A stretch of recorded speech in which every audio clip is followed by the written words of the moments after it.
Lorsque les reins n'arrivent plus à assurer leur rôle de filtre du sang, c'est ce qu'on appelle l'insuffisance rénale. Depuis un peu plus de 50 ans, la dialyse permet aux patients atteints de cette insuffisance de vivre en nettoyant en quelque sorte leur sang.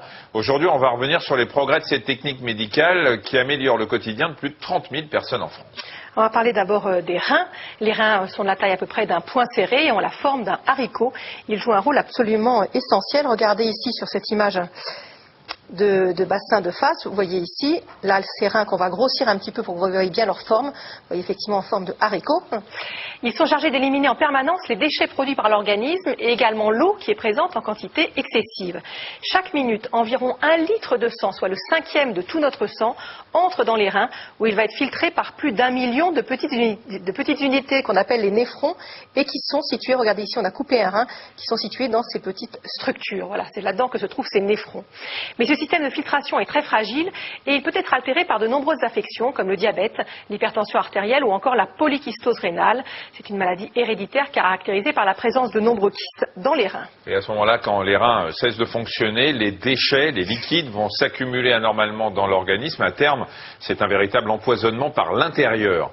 Alors jusqu'en 1955, les insuffisants rénaux mouraient systématiquement.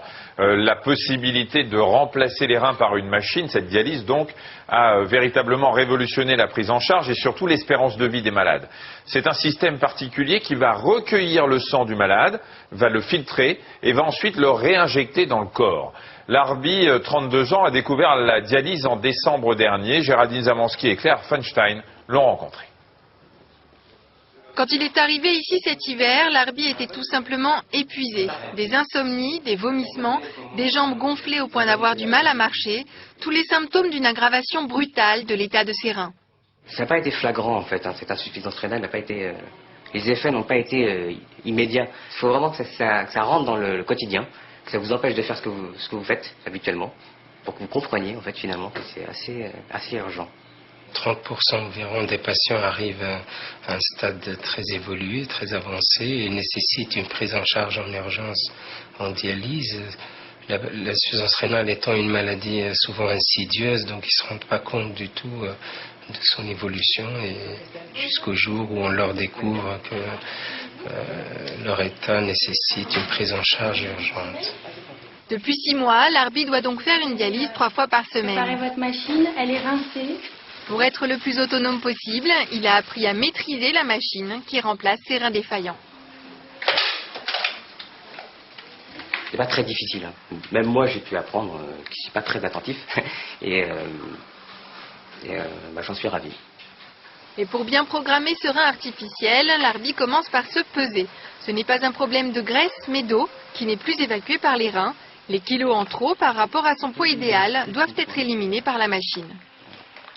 Il faut valider le poids à perdre, c'est-à-dire ici 900 grammes, c'est-à-dire pas beaucoup. Des fois on peut avoir à perdre beaucoup plus de poids, c'est assez fatigant, tandis que là 900 ça va. Mais si Larbi est là aujourd'hui, c'est parce qu'il n'avait pas réussi à passer à l'étape supplémentaire, se piquer tout seul. Alors attendez, voilà, vous tâtez un petit peu votre veine d'abord, voir le trajet, normalement là c'est bien droit. Donc vous allez incliner votre aiguille sur un angle d'environ 45 degrés. Dès que vous êtes à l'intérieur de la peau, vous allez remonter et vous allez enfoncer l'aiguille. Super. J'ai rien senti, c'est marrant. C'est super.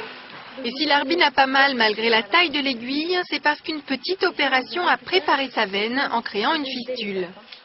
La fistule, c'est juste le lien entre l'artère et la veine qui va être créé chirurgicalement. C'est ce petit trajet qu'il y a entre l'artère et la veine qui va donc permettre à la veine d'avoir un flux d'artère, c'est-à-dire un flux assez important, et qui va créer cette veine entre guillemets artificielle qui va être bien plus grosse qu'une veine normale et qu'on va pouvoir ponctionner donc tous les 2 jours et sur laquelle on va pouvoir retirer donc ce sang à 300 ml minute. Larbi doit aussi placer la 2e aiguille pour ramener le sang quand il aura été nettoyé par la machine. Le cœur du processus se déroule ici. Ce filtre plein de fibres est le rein de la machine. C'est là que sont éliminés les déchets qui sont restés dans le sang depuis 48 heures, depuis la précédente dialyse. Chaque séance dure 4 heures, alors pour gagner du temps, Larbi a voulu dépasser sa peur de l'aiguille. Savoir se piquer soi-même, c'est un très grand avantage.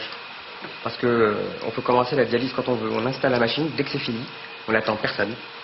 On se pique et c'est lancé. Il faut quand même se dire qu'on peut vivre malgré tout avec ce genre de contraintes. Alors l'ARBI se rend dans un centre de proximité plus souple. Dans ces centres, ce sont les patients eux-mêmes qui prennent en charge leur dialyse.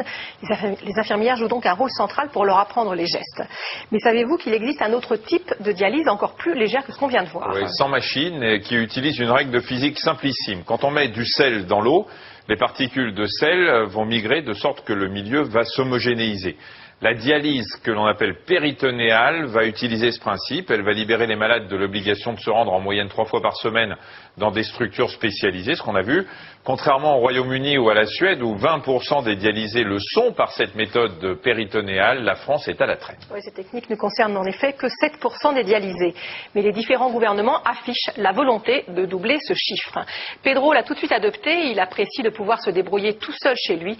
Géraldine Zamanski, Isabelle Gastebois ont recueilli son témoignage. Écoutez. Ma dialyse, elle se passe à l'intérieur de mon organisme par mon péritoine. Le liquide qui se trouve maintenant dans cette poche va par le biais d'un cathéter que j'ai posé sur le péritoine, va passer à l'intérieur de l'organisme, va rester en contact une certaine période et voilà, la dialyse est faite comme ça. Avec cette technique, Pedro est donc son propre infirmier à domicile. Il commence par mettre un masque et se laver les mains 3 bonnes minutes, parce qu'ici, ce qu'il faut éviter à tout prix, c'est l'infection, l'entrée d'un microbe par le cathéter qui plonge à l'intérieur de l'abdomen. Le moment le plus risqué étant celui où Pedro ouvre ce cathéter pour y faire rentrer les 2 litres du liquide de dialyse. C'est aussi le cœur de cette technique, tout se passe en effet à l'intérieur de l'abdomen. Ce qui est facile avec ça, c'est qu'on peut l'emmener partout, quoi. Et donc on est beaucoup plus libre et autonome. Puisque déjà, on n'a pas 4 heures d'attente dans un hôpital, mais plutôt un quart d'heure toutes les 4 heures, et après on peut se balader où on veut, quand on veut. Un quart d'heure, c'est le temps qu'il faut pour que le liquide de dialyse remplisse l'abdomen. Ensuite, Pedro peut faire tout ce qu'il veut.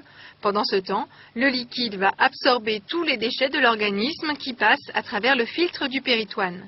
Il suffit de rentrer pour la vidange au bout de 4 heures, un cycle à recommencer 3 fois par jour pour reproduire le travail des reins. Par rapport à mon boulot, c'était très important de pouvoir continuer à garder mon emploi déjà, puisque je suis ambulancier et il faudrait que je sois quand même en pleine forme, puisque normalement l'ambulancier il doit prendre les gens en charge et pas être pris en charge par d'autres. Et donc c'était une des méthodes qui était la plus appropriée pour que je puisse continuer ma vie professionnelle normalement. Sans oublier le sport, foot, vélo ou capoeira, même en pleine dialyse. Voilà, comme on l'a vu, la dialyse péritonéale permet d'alléger la vie des insuffisants rénaux, mais quelle que soit la technique, quand l'insuffisance rénale est dite terminale, il faut remplacer les reins, donc faire une greffe. Et malheureusement, et on vous le répète souvent, en France, on manque d'organes à greffer.